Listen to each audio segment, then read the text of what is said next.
Hello and welcome to the Squared Circle Psychobabble. My name is Michael Valenti, and tonight we are picking the 10 possible opponents for Cody Rhodes at All Elite Wrestling Double or Nothing. But before we get to that, make sure you subscribe and hit that bell for notifications as we're trying to hit 5,000 YouTube subscribers before All Elite Wrestling Double or Nothing. Now, we don't know much about who this opponent is going to be, but we do know Cody Rhodes is going to have a one-on-one match at All Elite Wrestling Double or Nothing. And the only hint that we may have is at one of the episodes of Road to Double or Nothing, he was getting a phone call and said it was very, very personal. He did not take the call. He would call him back. And there was a graphic of him and his opponent that was blurred out. So we don't know exactly who this opponent is. So here are my 10 possible opponents for Cody Rhodes at All Elite Wrestling Double or Nothing. Number 1. Goldust. Now, this is probably the most logical and most likely opponent in my opinion, especially if they're using the very, very personal route, seeing that it is Cody Rhodes' half-brother, Dustin Reynolds, aka Goldust. They could use this as a way to have Goldust in a one-off match against Cody Rhodes. Now, they did have one match when Cody Rhodes was in WWE under the StarCast character, but nothing really came of it. So this would be a great way for Cody and Dustin to have one match before Dustin has his farewell in professional wrestling. Now, the only thing that could prevent him from doing this is that Dustin Reynolds, aka Goldust, is still under contract with WWE. So unless Vince McMahon gives him the blessing to have him at Double or Nothing, this may not happen. But if for some weird way, Dustin is able to get out of his contract or allowed to be in this match, this is the way that Cody and Dustin end up at Double or Nothing. At 2 and 3, I'm going to mash them together because it's going to end up being the winner of this match happening at April 27th. It is Nick Aldous versus Marty Squirrel for the NWA World's Heavyweight Championship. This match is happening at the Crockett Cup. It is a co-promotional event where NWA and Ring of Honor are having the Crockett Cup, where many tag teams are in a tournament for the Crockett Cup. However, Nick Aldous wanted Marty Squirrel as his tag team partner for this tournament, but instead, Marty Squirrel challenged him for the NWA World's Heavyweight Championship. Now, both have personal ties to Cody Rhodes. We all know the two matches that Cody had with Nick Aldis for the NWA World's Heavyweight Championship. The first one being at All In, where Cody won the NWA Heavyweight Championship. And then the rematch in the 2 out of 3 falls where Nick Aldis won the title back. Now, if you count falls into consideration, there's 2 for Cody and 2 for Nick Aldis. So they need that one last rubber match. This would be a perfect way to have that rubber match, whether or not Nick Aldis wins or if Cody Rhodes wins. Either way, it's a great story to tell. And of course, people have speculated that NWA and All Elite Wrestling will end up as some kind of partnership. Now, I know Ring of Honor is partnering with NWA right now, but that doesn't mean that NWA can partner with All Elite Wrestling. Now, if somehow Nick Aldis is dropping the title to Marty Squirrel, we all know that Marty Squirrel's contract with Ring of Honor ends at the end of April, and this happening on April 27th. This could be a way for the NWA World's Heavyweight Championship to be handed over to Marty Squirrel and put into a big spot like it will be at Double or Nothing. We know it's going to be a huge show. There's going to be a lot of pay-per-view buys, and if they have this personal elite match between Squirrel and Cody Rhodes, this would be a great way to introduce the NWA World's Heavyweight Championship into the mix, as some people would like to see the NWA World's Heavyweight Championship in All Elite Wrestling as possibly the top title. And if somehow Marty Squirrel were to retain, or Nick Aldis were to retain, or if Cody wins, they can go around the world with that title and create some intrigue and a great way to use that title as the top title and kind of bring the independent scene and the independent wrestling back to how the territories were, where the NWA was the top title among all the different territories. So it'd be a great way to do that. Number 4 on my list is Stephen Amell. Now, yes, this would be sort of underwhelming for Cody Rhodes, but it is still personal, as they did have a feud back when they were in WWE at SummerSlam, where there was a match between Stephen Amell and Neville against Cody Rhodes and the Ascension. Now, they never had the one-on-one match, and we know Stephen Amell is good friends with Cody Rhodes. Stephen Amell was at All In when he wrestled Christopher Daniels. So maybe this is a way for Stephen Amell to get on the card. I know he still wants to pursue professional wrestling as a career outside of Arrow. And of course, we all know that Cody Rhodes was also in Arrow for a few episodes this past season. So maybe this is a way to get a celebrity match. And of course, you need that mainstream audience to come in and lure more viewers to the product. And this might be a good way to do it. Number 5, MJF. Now, if you're following Being the Elite on YouTube, you know that Cody Rhodes is bringing MJF around as his, new buddy, introducing him, and MJF being the good guy in front of Cody. But then when Cody leaves, he's being a total jackass and a total, for lack of a better word, dick.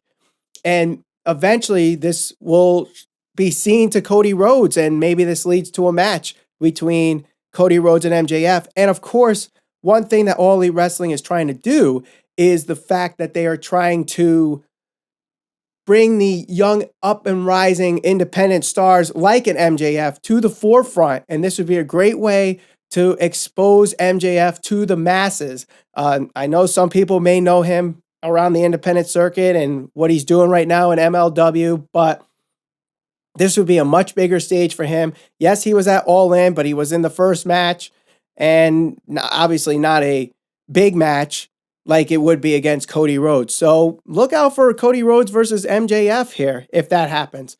Number 6, Tommy Dreamer. Now, this one is a little bit of a stretch, don't get me wrong, and probably won't happen out of the 10 that I mentioned. But, Tommy Dreamer is a huge Dusty Rhodes fan. In fact, his current apparel does have the polka dots like Dusty Rhodes, and with Cody Rhodes being Dusty's son, they may incorporate some kind of storyline here. And of course, Tommy Dreamer would bring in some of those mainstream eyeballs to the product that some people might recognize from ECW or his days in WWE, or even some guys in Impact Wrestling that watch that to bring it to All Elite Wrestling. And, maybe they make this a no disqualification match, and, this could be a great hardcore match and good storytelling. These guys would be able to have a good 15 to 20 minute match and won't have to take away a lot of the other big matches that are going to be put on this card for All Elite Wrestling Double or Nothing. Number 7, Damien Sandow. Now, honestly, he has not wrestled since 2016. But he recently did an interview with Chris Van Vliet saying that if he was offered something by AEW, he would consider it. And yes, we know that there is a personal tie there with Cody Rhodes as well. And that is the fact that they were a tag team known as the Rhodes Scholars. Back when Cody Rhodes had the mustache and Damien Sandow was having a great run and actually won the Money in the Bank. This was probably maybe one of the pinnacles of Damien Sandow's career, and maybe one of the highlights in Cody Rhodes' career in WWE. So maybe this ends up being a one-on-one match if Damien Sandow decides to get back into wrestling, and this would be his first match. And we all know, if you watch the interview, that he said that he hasn't been wrestling in 2 years, so he might have some ring rust, and maybe this might not be the right time, but who knows? Maybe he gets into shape in 3 months and has this one-off match. Number 8, Sammy Guevara. Now, Sammy Guevara was introduced to the world at AEW's ticket on sale party.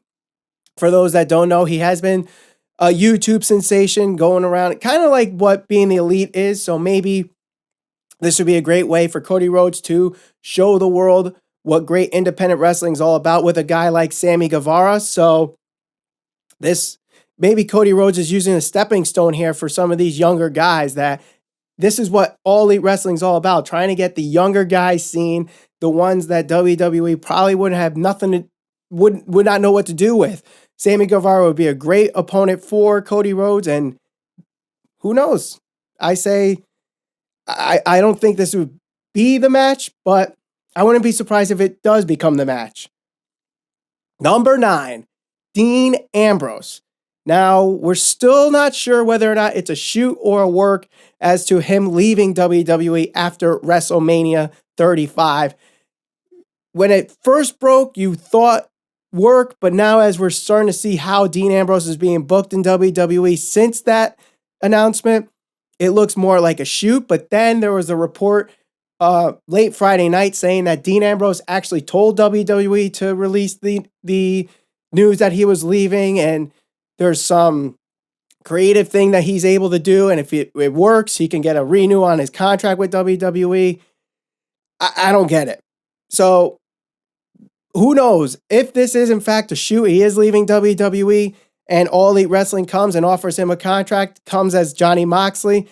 I know a lot of people are saying that he's leaving WWE to go to All Elite Wrestling, and if that's the case, why not have this huge high-profile match between Cody Rhodes and Dean Ambrose, a.k.a. Johnny Moxley, in his first match since WWE? And what you can even do is make it a surprise. Don't say that Dean Ambrose is coming. Just have Cody Rhodes have a mystery partner, a mystery opponent. And then by the end of that, you have Dean Ambrose come out at Double or Nothing, get the crowd wild up, and let it go from there.